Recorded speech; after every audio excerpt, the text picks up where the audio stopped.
All right, so we are in Mark chapter 14. We are getting hot and heavy into the midst of the crucifixion narrative of Jesus, and I'm recording and everything, so that's good. And so, if you remember, just to kind of get back to where we were talking about after 14, we see all this betrayal kind of happening. We talked about Judas is definitely betraying Jesus, but Jesus kind of says someone who's dipping their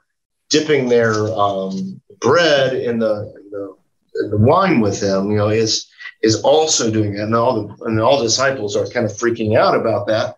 And I kind of think that's a good kind of call for us all, where we all are kind of participating in that betrayal, with our own sin and our own all that stuff. And I think the rest of this narrative kind of shows that out, that we have the three power structures, where you have the personal power of like Peter and the disciples, you have the religious power of the Pharisees and all that stuff, and you have the political power. We see all three of these play out here, and we see them all denying and kind of forsaking Jesus.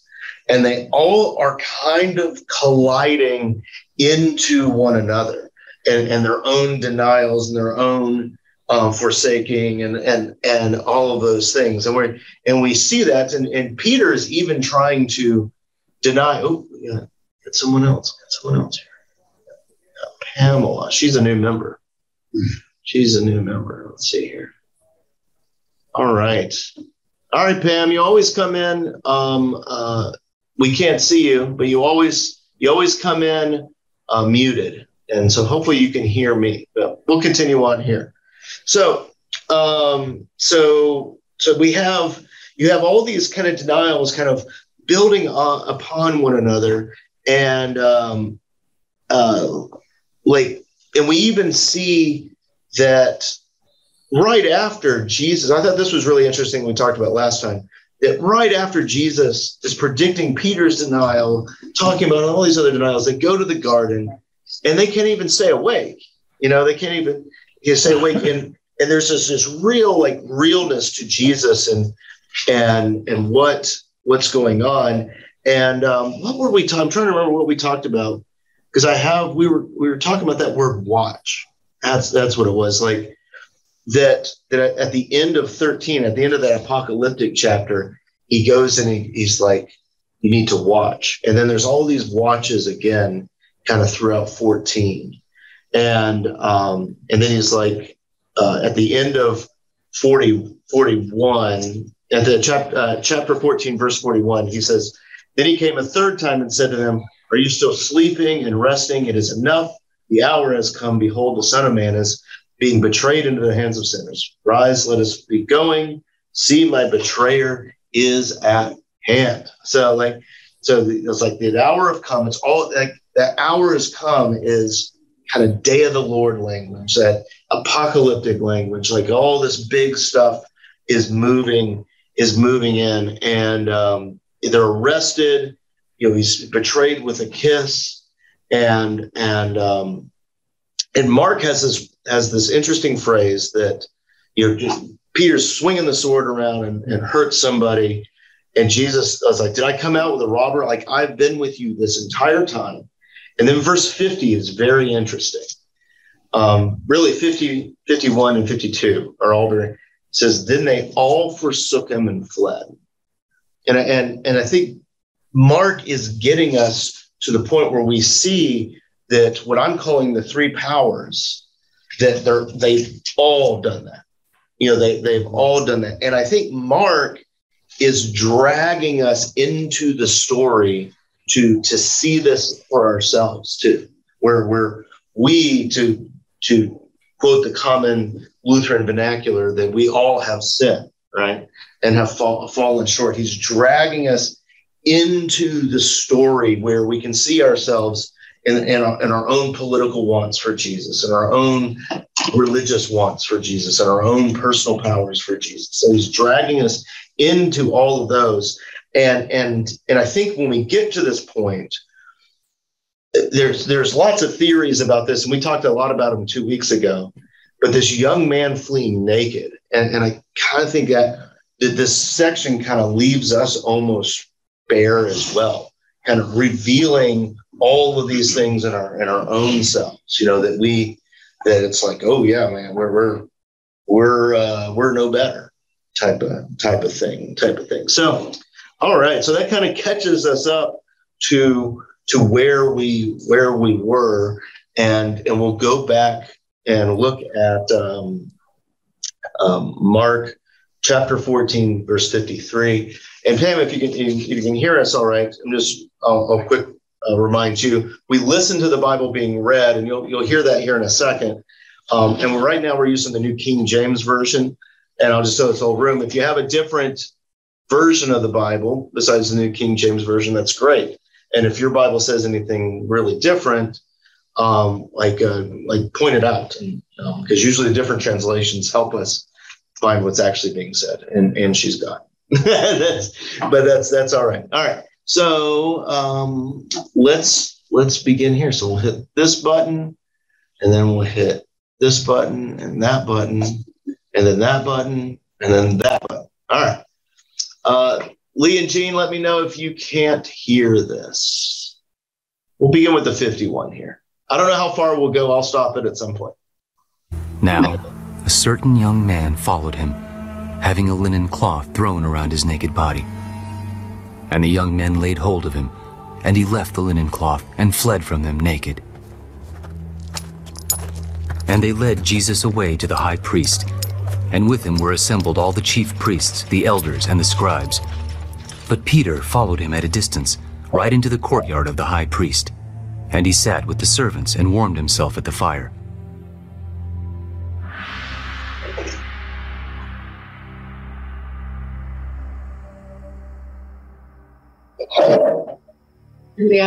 Now the chief priests and all the council sought testimony against Jesus to put him to death, but found none. For many bore false witness against him, but their testimonies did not agree. Then some rose up and bore false witness against him. We heard him say, I will destroy this temple made with hands, and within 3 days I will build another made without hands. But not even then did their testimony agree. And the high priest stood up in the midst and asked Jesus, Do you answer nothing? What is it these men testify against you? But he kept silent and answered nothing. Again the high priest asked him, Are you the Christ, the Son of the Blessed? I am. And you will see the Son of Man sitting at the right hand of the power and coming with the clouds of heaven. Then the high priest tore his clothes. What further need do we have of witnesses? You have heard the blasphemy. What do you think? And they all condemned him to be deserving of death. Then some began to spit on him, and to blindfold him, and to beat him. Prophesy! And the officers struck him with the palms of their hands. Now as Peter was below in the courtyard, one of the servant girls of the high priest came. And when she saw Peter warming himself, she looked at him and said, You also were with Jesus of Nazareth. I neither know nor understand what you are saying. And he went out on the porch, and a rooster crowed. And the servant girl saw him again, and began to say to those who stood by, This is one of them. But he denied it again. And a little later, those who stood by said to Peter again, Surely you are one of them, for you are a Galilean and your speech shows it. Then he began to curse and swear, I do not know this man of whom you speak.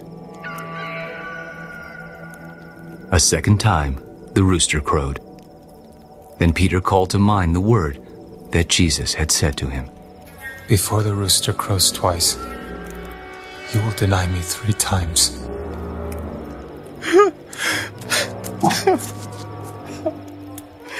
And when he thought about it, he wept. All right, we'll end right there. Whoa. The chief priest held a consultation. Hold on. All right. Okay, we're back here. So okay, so what kind of stood out? There's lots of things that kind of stood out to me. And remember, like, Jesus faces Pilate next, and so was there anything that kind of stood out in what we just read, and how it kind of connects to what we've read before? I love that the chief priests, ripped their clothes and they got all excited. I mean, a little overkill. Yeah. Well, and that's a common theme in what we just read. So it's a little overkill. They get all wound up about it, right? Who else got wound up about something? Peter. Yeah. He got wound up like that. I don't know him over and over again. Yeah. And finally he has to curse to make his point. Yeah. Like he starts throwing down curses onto himself and things like that. Like all of a sudden, like really like anger. And I was seeing a connection with those where it's like these people are at the end of their ropes, like they just can't handle Jesus anymore, and now they're like, and they're just like, God, like I can't handle it. And they're just over it, and they just explode kind of on the scene and like anger. And for me, that reminds me of the time when I get so frustrated, I just get angry at somebody, something, when I'm trying to defend something, when I'm trying to do something, and many times when I'm angry about something, maybe I'm acting in a kind of pious righteousness about my opinion about it. I think we all do that. Yeah. Like that's. I'm right. I just know it. Yeah. I'm just right, and you get angry about it, and it makes me kind of think of like when I see people get angry in their defense of the faith type of thing. We're all doing church stuff here, and someone just won't agree with us or something like that, and we'll just kind of blow up at them and over there, and I kind of wonder if we have, in those moments, we have more in common with these religious power leaders and the personal power of Peter, in those moments that we have more in common with those. And that was, I was kind of confronting myself with that right there. And kind of, I think Mark is bringing us into the story just even deeper. And I think what Mark's doing, I think the other gospel writers do this too, but they're getting us to the same point where the disciples look at Jesus after the rich young ruler leaves his tail between his legs, and they go like, well, then who can be saved, Jesus? And I think Mark is bringing us in to where we begin kind of asking those same questions, that our desires for these powers, our desires for self-righteousness, for religious righteousness, it's just not enough, I don't know what else kind of stood out to you. Well, they no longer feel protected by him. The disciples. Yeah. Well, and especially in the which is a form of betrayal in and of itself. Well, and protected the way they want him. Yes. Yeah. Well, they were expecting Jesus to be the savior of all. Yeah. He was going to be the king. He was going to rescue Israel. He was going to do all of these other things. And now all of a sudden, here they are, they're arresting. And it crushes a lot of them, and they scatter. Yeah. And because they get scared, like you were saying. Might have been confusing. And then they all forsook him and fled. Mm-hmm. That's a really interesting, like, you see it's all collapsing and around them. And I think it has to do with the religious leaders. So they bear false witness against him. I think that's more getting into the story, bearing false witness against him. But what's their big thing that they're trying to peg him on? Is blasphemy. Is heresy, but they're like the temple 58. Yeah, the temple. Like so just in the chapter before, we see the disciples. So if we remember what they were enamored with, the disciples were like, Jesus, what wonderful buildings. What look at how miraculous all this is, like look at what we've done, like, and that's not what they're saying, but it's what they're saying. They're if you would ask them, I imagine, because I think we fall into this too. If you would ask them, it's like, oh, why are you happy about this? Well, God through King Solomon built this great temple, like that's, or Herod or whichever temple we're on here, like that's God through the kings has supplied us with this, that there would be this religious pietism towards the temple, right? And many times we do that same thing to the stuff of our own self-righteousness. Like, oh, well, this is all God over I got the greatest car. Yeah. Well, I did. I knew that. That's why I brought it up. Yeah. And everybody should have an electric car. They should. It's just give it time. And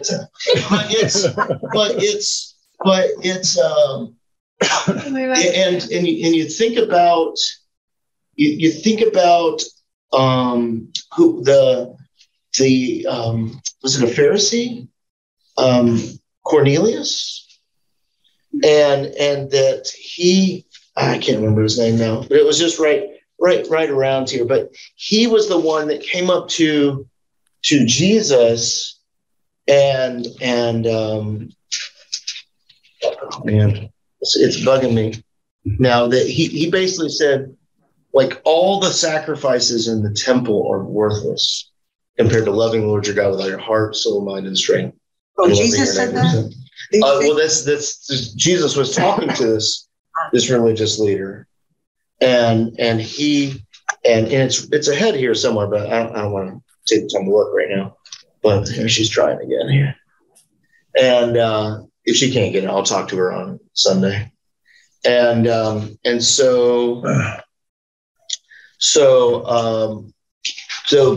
because he goes up to Jesus like, what's the greatest commandment?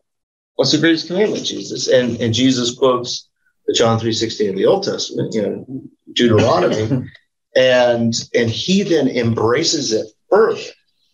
He's like, yes, like the sacrifices in the temple are nothing compared to loving the Lord your God with all your heart, soul, mind, and strength, and loving your neighbor. 12:32. And so 12:32. Yeah. I knew someone would find it. They so it's the end. It's at the very end of 12, and which then, if you remember, if we place this story in sequence, we have Jesus here, that this scribe comes up to him and says that all the let me see what he actually says here. Verse 33. So it's 12, verse 33. And to love him with all your heart, with all your understanding, with all your soul and strength, and to love one neighbor as yourself is more than all the burnt offerings and the sacrifices. And if you look, not but 20 seconds of reading later, you have Jesus and his disciples going, Jesus, look at this amazing building. So we're seeing this. And then when Jesus is betrayed by the religious powers, it's because he said he was going to tear the temple down. And I think there's these temples of our own constructions many times that we build around our religious formations. We're like, this is what's got to exist, right? Like that's whatever. It could look different for each of us. It could be like, oh, we have, I don't know, a certain hymnal. It could be that we need to elect this political party. It could be anything that we think is a certain type of righteousness, right? and they're willing to kill Jesus over that.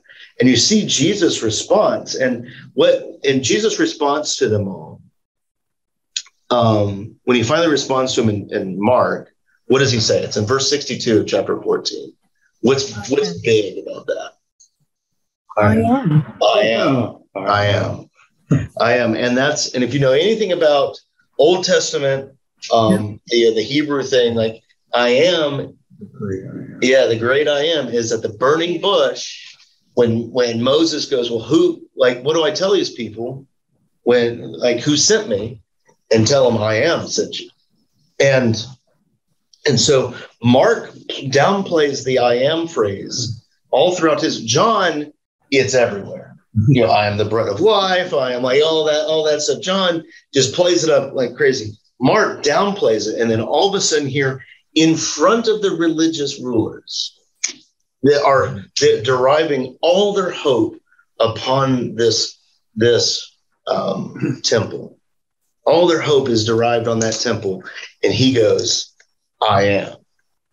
And then he goes and does like the most prophet sounding group of words that you can do. It's like you will see the Son of Man sitting at the right hand of the power, the coming in the clouds of heaven. Like that's day of the Lord language. It's, it's huge, all this huge stuff, like that's, and I mean, you talk about sitting on clouds and all that. You're just going all back to the Exodus, and just like this is the God, and so you can understand why they freak out. They're just like they're trying to get him to slip up the whole time, and he finally just says it, and you're just like like that, and they Hulk Hogan all over their clothes, right? Do you guys get that reference when I do that, or is that too obscure?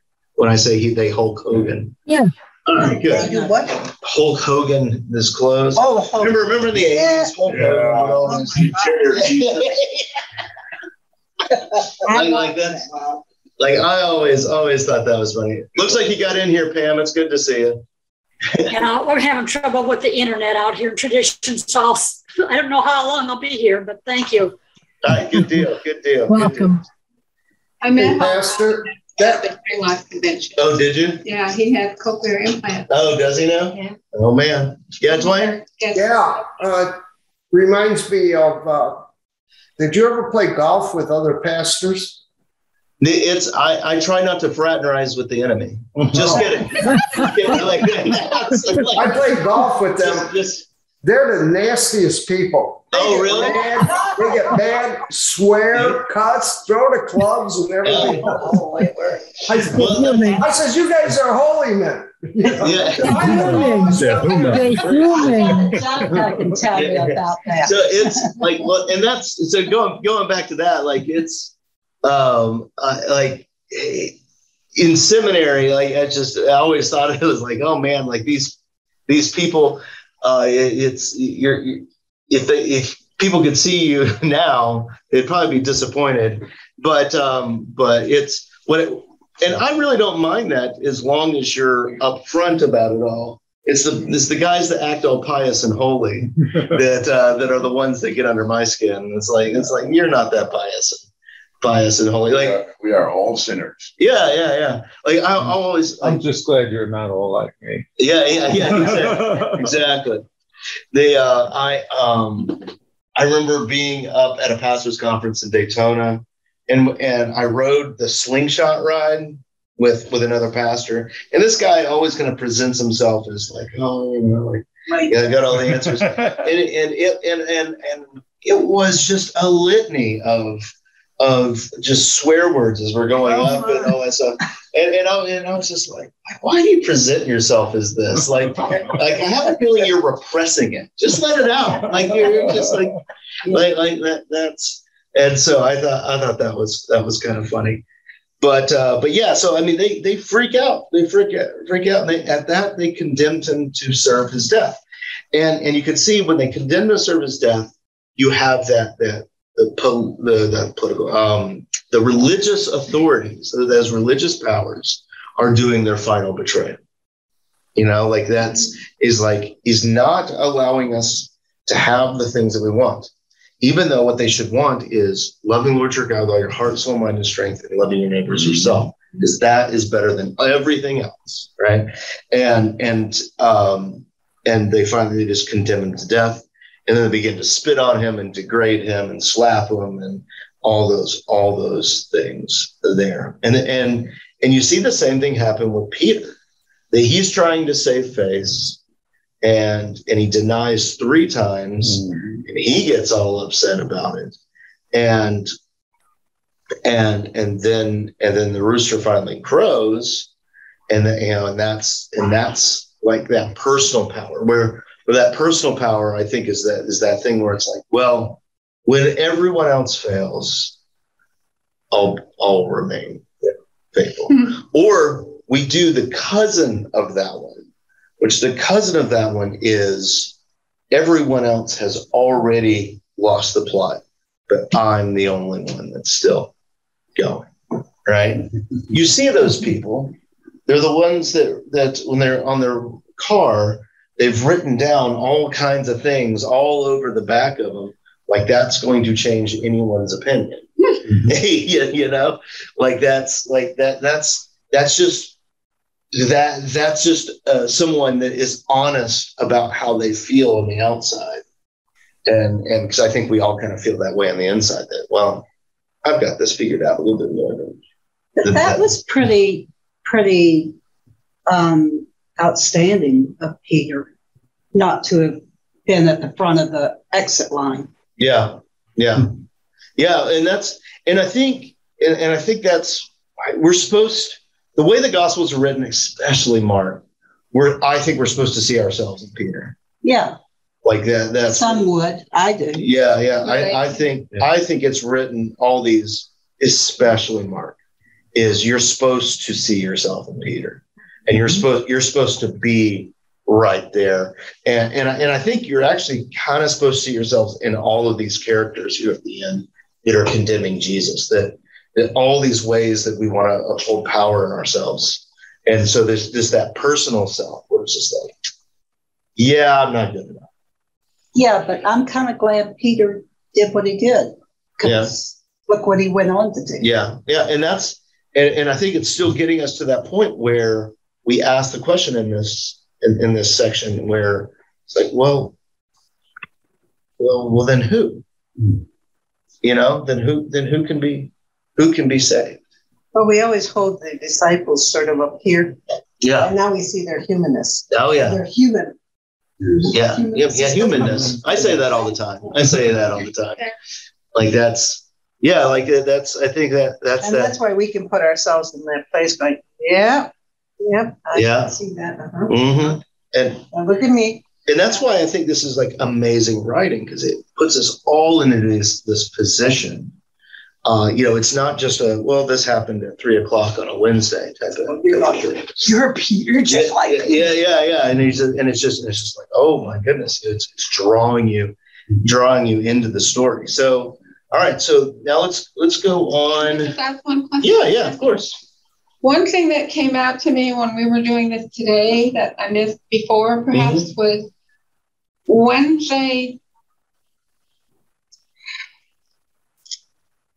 they falsely testified. Mm-hmm. They were giving false accounts of things going on. Yeah. The priest did not point that out, give any credence to that. He must already have had his mind made up. Oh, yeah. Well, and you could tell that, and I think that's like none of their stuff agreed.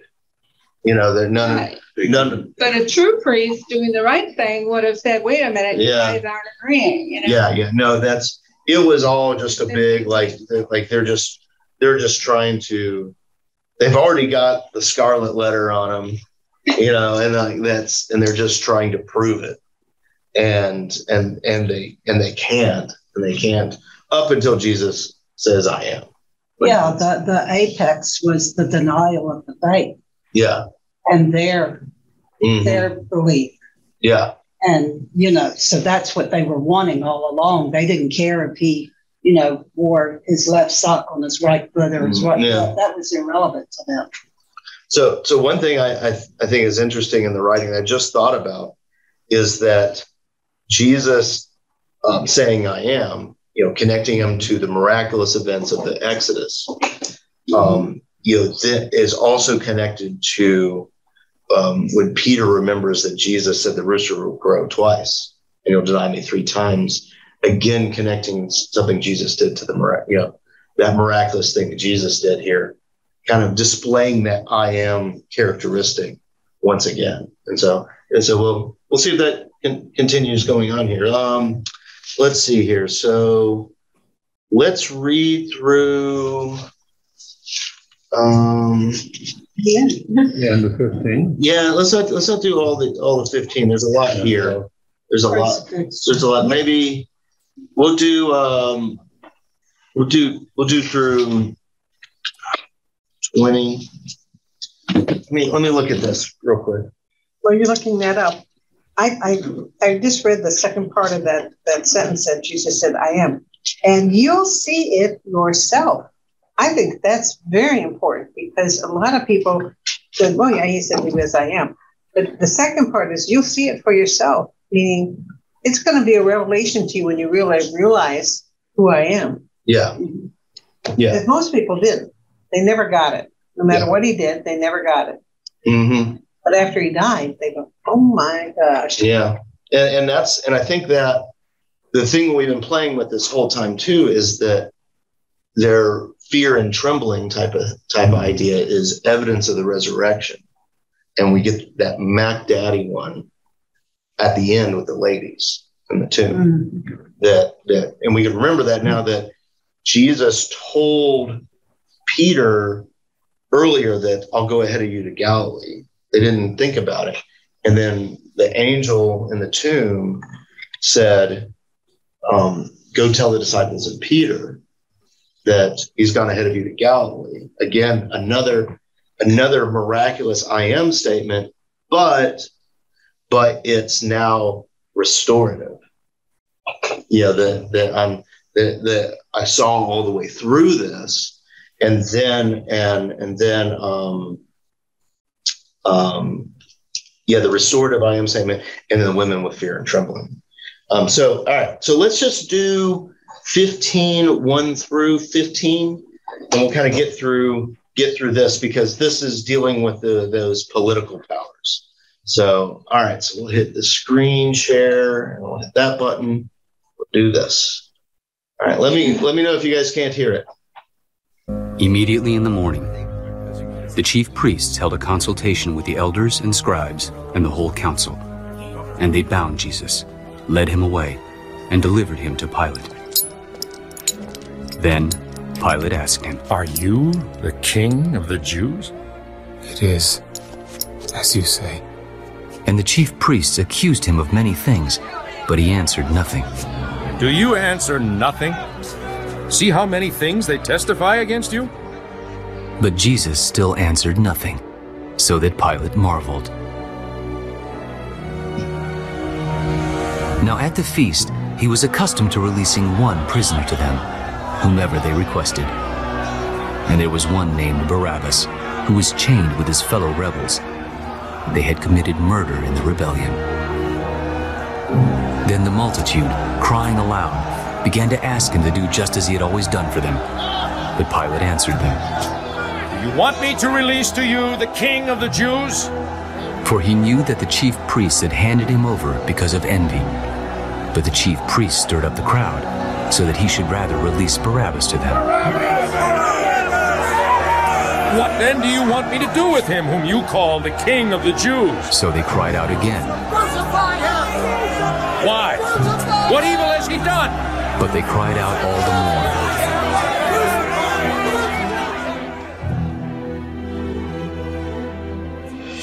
So Pilate, wanting to gratify the crowd, released Barabbas to them.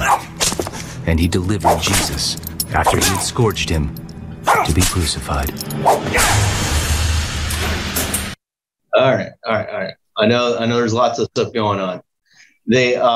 So let's go through this, because I want to. It's the lead up to the cross. There's some stuff going on there that we got to talk about beforehand, because we got to put on some Roman eyes. So we see they lead them up to now the political powers. We lead them up to Pilate, and what is the refrain of Pilate? What do they keep? What does Pilate keep calling him? King of the Jews. King of the Jews. Right. Yeah. Now, what do you think that? What do you think that means? Like, that's, now think about what do we know about Mark and how he handles the Romanness and Caesar and all of those things. Like, what's showing the different powers. He's showing the different powers, right? Like, so, like the title Son of God, that's a Roman Caesar term. And so by calling Jesus the Son of God, which he does at the beginning of Mark a lot, it's calling into memory, even though it never really mentions Rome much until right now. And right now, Mark does a job on the Roman emperor there. So they call him the Son of God, which that's connecting Jesus as being like Caesar, right? Because Caesar was a son of God. The equivalent with Caesar. Yeah. And I think that King of the Jews is Pilate is saying, I still have jurisdiction over you. You know, like you're claiming that he's just your king. There's like this dual thing going on where Pilate never is saying like, oh, you're above me or anything like that, right? And there's this whole sense in this section of the Jews wanting to be above Rome in power, because that's what the Barabbas thing is about. Right? That's everything to do with that Barabbas stuff. Is that he keeps calling him the King of the Jews, and Jesus said, it is as you said, In what translation? That's New King James. Okay. What does NIV say? Because NIV says, you say so. Which to me doesn't say the same thing as it is as you say. Yeah. I can understand that. I can say that. So. It's similar. Like, so you say so. So that's so like that. It's kind of a. But in that he's saying, yes, I am. And in this one, he's saying, you say I am. Yeah. It's a different thing. Yes, exactly. Let's see. Mark. Let me look it up real quick. Mark. That is. Sorry. No, it's good. It's good. Mark 15. What 2. That infers that Pilate's the accuser. And the other. Okay. Yeah. Let's see. So, what I noticed that when I bring it up on the big computer, that it makes my sound not correct. So, 1452. Okay, so the sense that Ed was pointing out. So the way the way it's kind of marked is. So you are the King of the Jews, and answering to him, he says, "You have said." Mm-hmm. I guess you say so. So legais is lego is say and talk, and so legais is that kind of active type of thing, and so you have said. So he kind of. He doesn't make things any easier there, and but it's so it's kind of ambivalent. But again, Jesus kind of talks there and causes more incitement about kind of how he's talking there. Isn't Jesus in a very subtle way telling Pilate that Pilate has no control over him? Could be. Because Pilate is saying, all right, I mean, everybody knows, Jesus knows, Pilate can condemn him or free him. Yeah. But he's not making any defense. And it says that Pilate was amazed. Mm-hmm. Okay, yeah. And to me, that read, hey, man, you know, I run the show here. I can have you killed. Yeah. But for and you Jesus not isn't to begging. answer, for you not to answer, then you're saying to me, you don't have any control. Yeah. Yeah. That's a good observation. That's a good observation. Can he read his verse 3? Because I'm interested in what. In verse 3? Yeah. Yeah. Chapter 15, verse 3. I have to find this little number thing. Yeah. Can you read that? Your version. This says, then the chief priest accused him of many things. Pilate, then verse 4, Pilate asked him again, have you no answer? See how many charges they bring against you. But Jesus made no further reply, so that Pilate was amazed. Okay, so they both say they accuse you. Yeah. This version and his. Yeah. Yeah. So think about that. So Pilate was marveled and was amazed. What have we seen earlier in Mark about those words? That again, it's signs of the resurrection, right? Like that's again, the ladies will be amazed. Yeah. Like so, it's over there, and we're seeing that the one that can condemn him is still amazed, and even in the midst of all the death around, there's still those signs of the resurrection that are being said. And so now the Barabbas thing, like you guys, many of you now know this over. The reason why I make such a big deal about all this is because I was never taught this. Like that was my issue. Like Barabbas, I was like, well, why would they want Barabbas? You know, like that doesn't make sense. Well, Barabbas was doing what they wanted Jesus to do. You know, they're committed murder in the rebellion. Well, hold on, rebellion. Yeah, they wanted someone else to be like Judas Maccabeus. So just like Palm Sunday, when he comes rolling in, you know, and the Jews are all like just a tinderbox, you know, just a tinderbox of rebellion during this time. They can't stand that Rome is in there. They kicked out the Greeks. They can kick out the Romans too. You just got to get the right guy. And they all think Jesus is it, but Jesus isn't even standing up for himself. Jesus, it's over there. All of his like followers have left him, right? To like the religious leaders, they want nothing to do with him, even though Jesus is teaching in the temple regularly and all of that stuff. Like they want nothing to do with him. And here Barabbas is leading the insurrection, right? Leading the rebellion, leading the thing to kick out the ones that are in charge, right? Like that he's doing that. He's being who they want him to be. And you finally see this here in this political power and ambition, you know. There's an interesting note in this study Bible. It says Barabbas is an Aramaic name meaning son of the Father. Oh, yeah. And So this scene raises the question of whether or not the true Son of God is one with a political agenda like Barabbas, who is willing to use violence. So let's see. Let me get to the verse. We'll see. Not everybody lives up to their name. Good point. Yeah, you've been reading Judith, haven't you?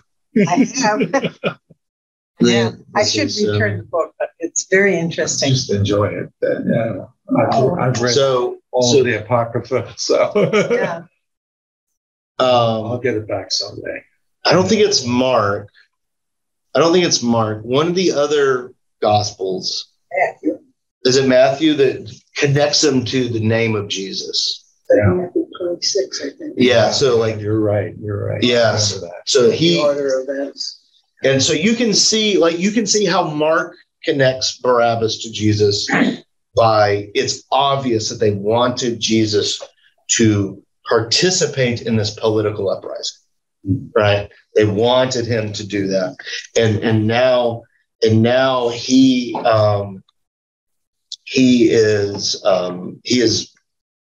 not, and so they see this guy who is already successful. He committed murder, in the rebellion, like that.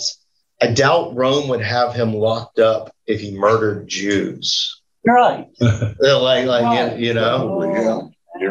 that. That's, and so he's already successful. So they would rather have blood than peace in the kingdom of God, right? Well, the Jews have always been a thorn in Roman side. Yeah. Mm-hmm. And so if we remember here, this is all really good stuff because it's all been building. Think about the apocalyptic chapter in chapter 13, the one where it sounds like craziness all the way through. Think about what a tinderbox world it would be like to live in here. And I think chapter 13, a lot of what is being said is Jesus are like, you guys need to calm the something, I don't know bad words, down, right? Like you because you're going to be like the dog that catches the squirrel and you're not going to know what to do. Mm-hmm. And you're asking for all of this, and it's all going to get taken from you. And we see that not but 60 years later that the temple's gone. Mm-hmm. And I think Jesus is being a little prophetic, but I think he's being just a little prophetic in that you guys are acting a fool. You need to slow your roll. Start concentrating on your neighbors. Start concentrating on these other things. Love God, love the people around you, rather than like just wanting to blow it all up, and have all these rebellions and all that stuff. And but that wasn't in their nature. No, I mean, it's not in their nature, but I don't think it's in any of our natures. And I think that says something to us today too, that there's sometimes when we feel like our righteous oats need to be sowed, right? And then we feel like we've got to blow it up. It's like, oh, I got to take this down. Like my church I grew up in, that happened there. That a bunch of people acting in righteousness, basically that pastor did not work for 3 years. And that church is a husk of what it once was. Are you guys familiar with Christian News? It's Herman Otten's a little thing that he produces in the Lutheran Church Missouri Synod. Someone brought by an old box of stuff they found that's kind of related to the church.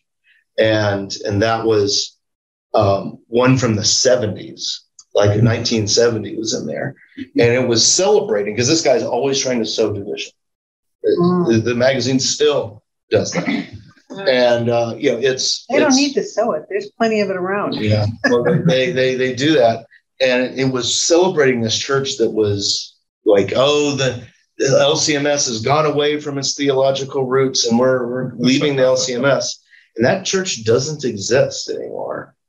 And I don't know what's going on for that, but I have a feeling that if you keep looking for righteousness amongst all the sinners, you're gonna keep kicking all the baddies out till you're the only one left. I have a good example of that. I talked to you about the pastor up there in my old church. The new pastor wouldn't let anybody take communion unless he had okayed it. Well, I went up and went to church there with my granddaughter, who was a Christian. Yeah. And it happened to be Communion Sunday. They don't do it every week there. And he'd come to her and he said, what church do you go to? And when she mentioned it, he says, you can't take communion. He didn't ask her if she was a Christian, if she believed, just any church. The only thing he asked. Yeah. And it was kind of hard. Wisconsin Synod was like that. And they still. I still think they are. They still are. They still are. We had to do it on Friday night. Wisconsin Synod. We all said to do that. And how we, as we're talking about the crucifixion of Jesus, is we see all those other things, but in confronting the times when we want to be like that, like that's the difficult part in all this, because you can definitely see it. Like you're like, oh yeah, like that's over there. But oftentimes in our own religious pursuits, where it becomes into the realms of men, then, that realms of politics, where it's like, oh yeah, we want to burn this all to the ground. And that's a difficult interaction there. And it kind of reminds me of the story that Ed said on Sunday about the old priest who was accused of all that. I was like, that's actually a pretty good example of this. That is a very interesting story. Yeah, where he's like, and he didn't just fight, but it caused reconciliation, And so everyone, they've got a guy who's doing what they want to do. Jesus, they don't want it. You're not just ascending to the King of Jews. You're not just living up to this potential, Jesus. And by Jesus doing that, he's not allowing Pilate to subjugate him underneath him. But at the same time, he is becoming that true King of the Jews. That's part of that Abraham blessing. It's a blessing to the entire world. So you have all these layers just moving in and through and all of this at the same time, and so they deliver him to be crucified, and so I think with that move, then we finally get to the point where we're like, all my powers, all they've done is just ruined everything again, type of thing, and it leads us to that point where, well, then who can be saved? And we're reminded here in just a few short paragraphs that he's going to meet us in Galilee, and there's fear, that final fear and trembling. So what I want to talk about real quick, even when we're done here, is what we're going to be talking about next week. I talked about this on Sunday, and something you got to understand is not everyone agrees with this, and those people are wrong. But like that. So that's no. There's disagreement about this, but when I first heard about it, I was like, oh my goodness. So I'm just going to walk through it, and then we'll walk through it again next week. All right. So beginning with verse 16, you have the Praetorian Guard is gathered around Caesar. So what's going on is that when there's a coronation of a Roman king, of a Roman Caesar, they do a bunch of stuff. And so I'm going to walk through this, just saying the verse numbers, and then we'll walk through it again next week, actually looking at the verses. But so this Praetorian Guard will gather around Caesar, verse 16, verses 17 and 18. Caesar is given the robe of Jupiter, a scepter, an olive branch crown, while being acclaimed, Hail Caesar. And then verse 21, a royal procession through the streets of Rome is had while leading a sacrificial bull. Then verse 22, a procession arrived at Capitoline Hill, which that hill is called Head Hill, all right, in Rome. So like Golgotha is place of the skull. Like verse 23, Caesar is given a bowl of wine mixed with myrrh, which he sacrificially refuses, and it's poured out onto the ground. Verse 24, the bull is actually slaughtered. And then verse 27, Caesar climbs the steps of the temple of Jupiter with his royal officials on his right and his left. And then 29 through 32, and the crowds acclaim Caesar and they sing of his praises. It's Mark he begins his gospel with this kind of mocking statement of Jesus being the Son of God, which says all kinds of true things about Jesus, but it's also saying something about Caesar too, and then he goes into the crucifixion of Jesus, and and the way Mark presents it is that it's a mockery of how that Caesar becomes the Son of God. And so, like, and it's that final kind of nail in that coffin type of thing of the political power. So we'll talk about that more next week, and we'll probably actually just end it next week too. So that's. What are you reading that out of? This list I got out of this Bible. This is I've seen it in other places too. NIV. This is the First Century Study Bible. All the study notes in this one are how a Christian from the first century, kind of around Jesus' time, would have understood what was happening. Yeah, so I like this. But I was reading some other book, and then I saw it again in this one, and this one has the list. Yeah, that it's nice. If you go to the sermon. This sermon, the one that was actually on Palm Sunday, if you go to that one on our website, I have 2 articles that are kind of long, but they just go through that. They go through all those things, and the people that saw it were people that really study Roman culture. That their study wasn't so much Christian culture or something like that, but their study was, and they were like, "Whoa, this looks familiar." And so that's kind of interesting. So there's people that disagree with that, but after I've read these things, there's too many, like Golgotha, place of the skull.